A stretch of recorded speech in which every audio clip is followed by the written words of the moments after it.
ഈ അടുത്ത ദിവസങ്ങളിലായി നമ്മുടെ കേരളക്കാരിയായ ഒരു മാപ്പിളപ്പേരുള്ള ഒരു പെണ്ണ് ഡൽഹിയിലേക്ക് വണ്ടി കയറിയിരിക്കുകയാണ്. എന്താണ് അവരുടെ വിഷയം? പാർലമെന്റിന്റെ മുമ്പിൽ അവർ നിരാഹാരം കിടക്കുകയാണ്. പാർലമെന്റിന്റെ മുമ്പിൽ അവർ നിരാഹാരം കിടക്കുവാനുള്ള ആവശ്യം എന്താണ്? ഇസ്ലാമിക ശരീഅത്തിലെ സ്ത്രീകൾക്കുള്ള പിന്തുടർച്ചാവകാശ നിയമം മാറ്റി എഴുതണം. അതാണ് ആ സ്ത്രീക്ക് പറയാനുള്ളത്. ഇസ്ലാമിൽ സ്ത്രീയോട് വലിയ ക്രൂരതയാണ്. എന്തിനാണ് അവൾ നിരാഹാരം കിടക്കുന്നത്? അവൾ പറയാണ്, ഞാൻ ഡൽഹി വിട്ടു പോവില്ല, ഡൽഹി വിട്ടു പോവില്ല. ഈ ശരീഅത്ത് നിയമം കാടത്തമാണ്. ഈ നിയമം മാറ്റി എഴുതാതെ, ഇതിനൊരു തീരുമാനമാവാതെ ഞാൻ ഇവിടെ നിന്ന് പോവില്ല. മാത്രമല്ല, ഈ നിയമം മാറ്റി എഴുതാൻ തയ്യാറില്ല എന്നാണെങ്കിൽ 9 കോടി വരുന്ന മുസ്ലിം സ്ത്രീകൾക്ക് വേണ്ടി ഞാൻ ഈ ഡൽഹിയിൽ വെച്ച് ആത്മഹത്യ ചെയ്യും. എന്താ വീമ്പ് പറയലെന്നറിയോ? ഡൽഹിയിൽ വെച്ച് 9 കോടി മുസ്ലിം സ്ത്രീകളുടെ പ്രതിനിധിയായി ഞാൻ ആത്മഹത്യ ചെയ്യും. 9 കോടി മുസ്ലിം സ്ത്രീകൾക്ക് വേണ്ടി മാത്രമല്ല, ഇനി വരാനിരിക്കുന്ന മുസ്ലിം പെൺകുട്ടികൾക്ക് മുഴുവൻ വേണ്ടി ഞാൻ ആത്മഹത്യ ചെയ്തിട്ടേ ഇനി ഡൽഹിയിൽ നിന്ന് മടങ്ങൂ എന്ന രൂപത്തിലുള്ള വീമ്പ് പറച്ചിലുകളൊക്കെ പറഞ്ഞ് 2 ദിവസം മുമ്പ് 36 എവിടെ നിരാഹാരം കിടന്നു. അവസാനം പോലീസ് വന്നു, കസ്റ്റഡിയിലെടുത്തു. 37 നാട്ടിക്ക് വണ്ടി കയറി എന്ന് അറിഞ്ഞത്. ആത്മഹത്യയൊന്നും ചെയ്തിട്ടില്ല. പ്രശ്നം എന്താ? ഞാനത് പറയാനാ. പ്രശ്നം എന്താ അവർക്ക് പറയാനുള്ളത്?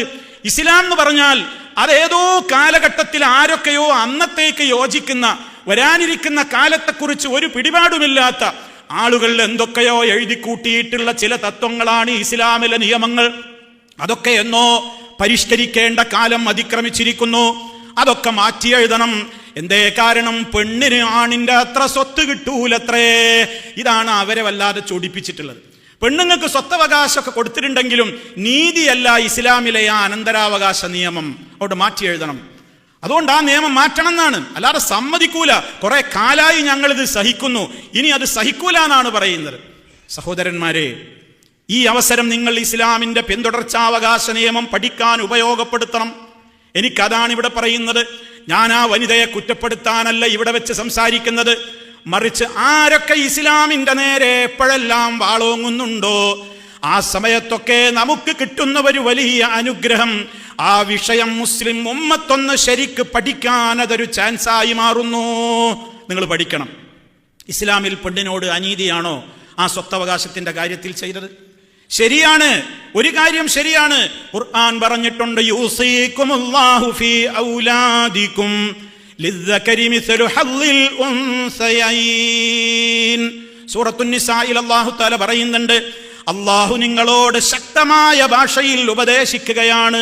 നിങ്ങളുടെ മക്കളുടെ കാര്യത്തിൽ, മക്കളുടെ സ്വത്താവകാശത്തിന്റെ കാര്യം പറയുന്നിടത്ത് ലിദ്ദകരി മിസ്ലു ഹദ്ദിൽ ഉൻസയൈൻ, ഓരോ പുരുഷനും 2 സ്ത്രീകൾക്ക് കിട്ടുന്ന അത്ര ഓഹരി ഒരു പുരുഷന് കിട്ടും. പ്രയോഗം പോലും നോക്കൂ നിങ്ങൾ. ഈ ആളുകൾ തെറ്റിദ്ധരിച്ചൊരു തെറ്റിദ്ധാരണ എന്താണെന്നറിയോ? ഇസ്ലാമിൽ ലിംഗഭേദം നോക്കിയിട്ടാണ് സ്വത്തോഹരി വെക്കുന്നത് എന്നാണ്.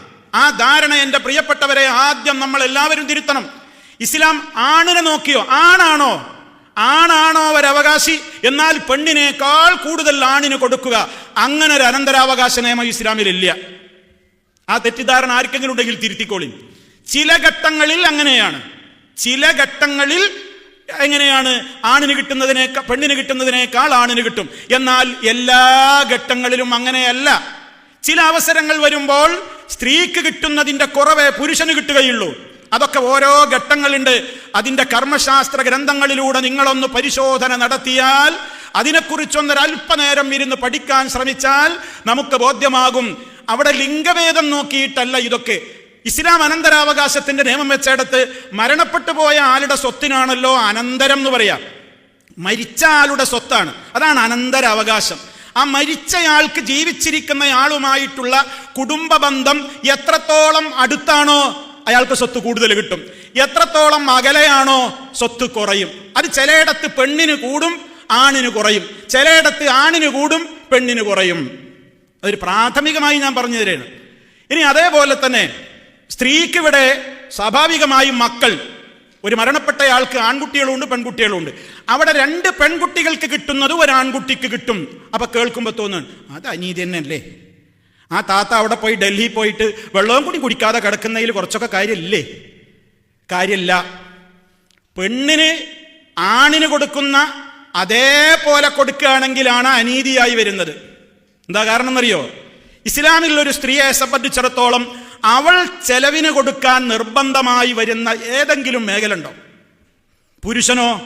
പുരുഷൻ ഒരാൾ വിവാഹപ്രായമാണ്ടായാൽ അയാൾ കല്യാണം കഴിക്കണം എന്നുണ്ടെങ്കിൽ അയാളുടെ ചെലവിലാണ് കല്യാണം നടത്തേണ്ടത്. പെൺവീട്ടുകാരുടെ അടുത്ത് നിന്ന് സ്ത്രീധനം വാങ്ങിയിട്ടല്ല, പെൺവീട്ടുകാരുടെ പണം കണ്ടിട്ടല്ല കല്യാണം കഴിക്കേണ്ടത്. കല്യാണ ചെലവും പെണ്ണിന് കൊടുക്കേണ്ട മഹറടക്കം ആണ് തയ്യാറാക്കണം. അപ്പൊ വിവാഹ ജീവിതത്തിലേക്ക് കാലെടുത്ത് വെക്കുന്നതിന്റെ മുമ്പ് തന്നെ ഒരു പുരുഷന് ബാധ്യതകളുടെ തുടക്കമായി അവനാണ് ചെലവ് ചെയ്യേണ്ടത്. ഈ വരുന്ന മകൾക്ക് പെണ്ണിന് ചെലവുണ്ടോ? ഇല്ല, അവനാണ് ചെലവ് ചെയ്യേണ്ടത്. ഒന്ന്. ഇനി വിവാഹം കഴിഞ്ഞു, വിവാഹ ജീവിതം ആരംഭിച്ചു, ഭാര്യാഭർത്താക്കളായി മാറിയാൽ അപ്പോൾ ആ പെണ്ണവിടെ ഭാര്യയായി. ഭാര്യയായി വരുന്ന സ്ത്രീക്ക് വസ്ത്രം, ഭക്ഷണം, പാർപ്പിടം, വീടൊരുക്കൽ, ചികിത്സ, എല്ലാ ചെലവുകളും കൊടുക്കേണ്ട ബാധ്യത ആർക്കാണ് വരുന്നത്? പുരുഷനാണ് വരുന്നത്. അത് പെണ്ണിന്റെ റൈറ്റാ. പെണ്ണിന് കിട്ടണം. പെണ്ണിന് ചെലവിന് കൊടുക്കേണ്ടത് ആണുങ്ങളാണ്. ഭക്ഷണവും വസ്ത്രവും പാർപ്പിടവും ചികിത്സയൊക്കെ പുതിയാപ്പിള കൊടുക്കണം. അത് അയാൾക്കാണ് അതിന്റെ ഉത്തരവാദിത്തം. ആ പെണ്ണ് വലിയ കോടീശ്വരിയുടെ മകളാണെന്ന് സങ്കല്പിച്ചു, അല്ലെങ്കിൽ അവൾക്ക് ഉന്നതമായൊരു ജോലിയുണ്ട്, നല്ല 4 അക്കം 5 അക്കം സാലറി കിട്ടുന്ന പെണ്ണാണെന്ന് വിചാരിച്ചോ, എന്നാലും ആരാ ചെലവിന് കൊടുക്കേണ്ടത്? ആണുങ്ങളാണ് ചെലവിന് കൊടുക്കേണ്ടത്. അത്രയൊക്കെ ശമ്പളവും അത്രയൊക്കെ വരുമാനമൊക്കെ ഉള്ളൊരു പെണ്ണ് അവൾ വല്ലതും ഇഷ്ടപ്പെട്ട് തന്റെ പുതിയാപ്പിളക്ക് എന്തെങ്കിലും കൊടുത്തെങ്കിലും വാങ്ങാം, അല്ലാതെ റൈറ്റില്ല. അതേ അവസരത്തിൽ ഒരു ഭാര്യയ്ക്ക് കേസ് കൊടുക്കാം കോടതിയിൽ. എന്തിന് കേസ് കൊടുക്കാം? എന്റെ ഭർത്താവ് എനിക്ക് ചെലവിന് തരുന്നില്ല, എന്റെ ഭർത്താവ് എനിക്ക് വസ്ത്രം വാങ്ങി തരുന്നില്ല, എന്റെ ഭർത്താവ് എനിക്ക് ആവശ്യമായ താമസ സൗകര്യം ഒരുക്കി തരുന്നില്ല, എന്റെ ഭർത്താവ് എന്നെ ചികിത്സിക്കുന്നില്ല. കോടതി കയറാൻ ഒരു പെണ്ണിന് ഇസ്ലാം അവകാശം കൊടുക്കുന്നുണ്ട്. അതേ അവസരത്തിൽ ഭാര്യയുടെ അടുത്ത് ഒരുപാട് പണമുണ്ട്, ഭർത്താവിന് കോടതിയിൽ കേസ് കൊടുക്കാൻ റൈറ്റില്ല. എന്റെ ഭാര്യയുടെ കയ്യിൽ ഒരുപാട് പണമുണ്ട്, ഞാൻ ഇത്ര ദാരിദ്ര്യത്തോടെയാണ് എന്റെ കുടുംബത്തെ നോക്കുന്നത്, എന്റെ ഭാര്യ എന്നെ സഹായിക്കുന്നില്ല എന്ന് പറഞ്ഞ് കേസ് കൊടുക്കാൻ ഒരു ഭർത്താവിനും അധികാരമില്ല. ഇഷ്ടപ്പെട്ട് വല്ലതും ഈ പെണ്ണ് കൊടുത്തെങ്കിൽ വാങ്ങാം. അപ്പൊ നോക്കൂ നിങ്ങൾ, മകളാണ് എന്ന നിലക്ക് ഉത്തരവാദിത്തം ആർക്കാ വരുന്നത്? ബാപ്പാക്ക. ഭാര്യയാണ് എന്ന റോളിൽ പെണ്ണെത്തുമ്പോൾ ഉത്തരവാദിത്തം ആർക്കാ വരുന്നത്? ഭർത്താവിനാ. ഉമ്മയാണ് എന്ന റോളിലെത്തുമ്പോൾ ഉത്തരവാദിത്തം ആർക്കാ വരുന്നത്? ആൺമക്കൾക്കാണ്. ഉപ്പയാണ്, അതുപോലെ തന്നെയുള്ള ഇനി സഹോദരിയാണ്. ആർക്കാ ഉത്തരവാദിത്തം വരുന്നത്? രക്ഷാധികാരികൾക്കാണ്. ഓരോ മേഖലയിലും അങ്ങനെയാണ്. ചെലവഴിക്കേണ്ട എല്ലാ ഉത്തരവാദിത്തങ്ങളും ആർക്കാണ്? പുരുഷനാണ്. അങ്ങനെ വരുന്നൊരു കുടുംബത്തിൽ പെണ്ണിനും ആണിനും തുല്യമായ സ്വത്തവകാശം എന്ന് പറഞ്ഞാൽ അവിടെ എവിടെയാണ് നീതിക്ക് എതിരായി? അവിടെ നീതി പാലിക്കാതിരിക്കുക എന്നിടത്തേക്കല്ലേ കാര്യങ്ങൾ പോവുക? തുല്യ സ്വത്തവകാശം. ഒരാൾക്ക് ഇങ്ങനെ ഇരുന്നാൽ മതി, ഒന്നും ചെലവഴിക്കണ്ട, മറ്റേ ആൾ എല്ലാം നോക്കണം, വീടുണ്ടാക്കണം, വസ്ത്രം കൊടുക്കണം, ഭക്ഷണം വേണം, ജോലിക്ക് പോകണം, അധ്വാനിക്കണം, എല്ലാം. അതുകൊണ്ടാ പറയുന്നത് ഇസ്ലാമിനെ കുറിച്ച് പഠിക്കണം. എല്ലാ ചെലവുകളുടെയും ബാധ്യത പുരുഷന്റെ ചുമലിലാണ്. അവനാണ് ചെലവഴിക്കേണ്ടത്. ഖുർആൻ പറഞ്ഞിട്ടുണ്ട്, പുരുഷന്മാർക്ക് സ്ത്രീകളെക്കാൾ പ്രകൃത്യാ തന്റെ ചില ഉന്നതമായ പദവിയുണ്ട്. അത് മാത്രമല്ല കാരണം വബിമാ അൻഫഖൂ മിൻ അംവാലിഹിം, അവരാണ് സമ്പത്ത് ചെലവഴിക്കാൻ ഉത്തരവാദപ്പെട്ടവർ. അവരുടെ കയ്യിൽ സമ്പത്ത് വേണ്ടേ? അതുകൊണ്ടാണ് ഇസ്ലാം എന്ത് ചെയ്തത്? ഇങ്ങനെ 2 പെണ്ണിന് കിട്ടുന്ന ഓഹരി ഒരാണിന് കൊടുത്തത്. അതൊക്കെ വിശാലമായ വിഷയമാണ്, ചില സൂചനകൾ പറഞ്ഞു എന്ന് മാത്രം.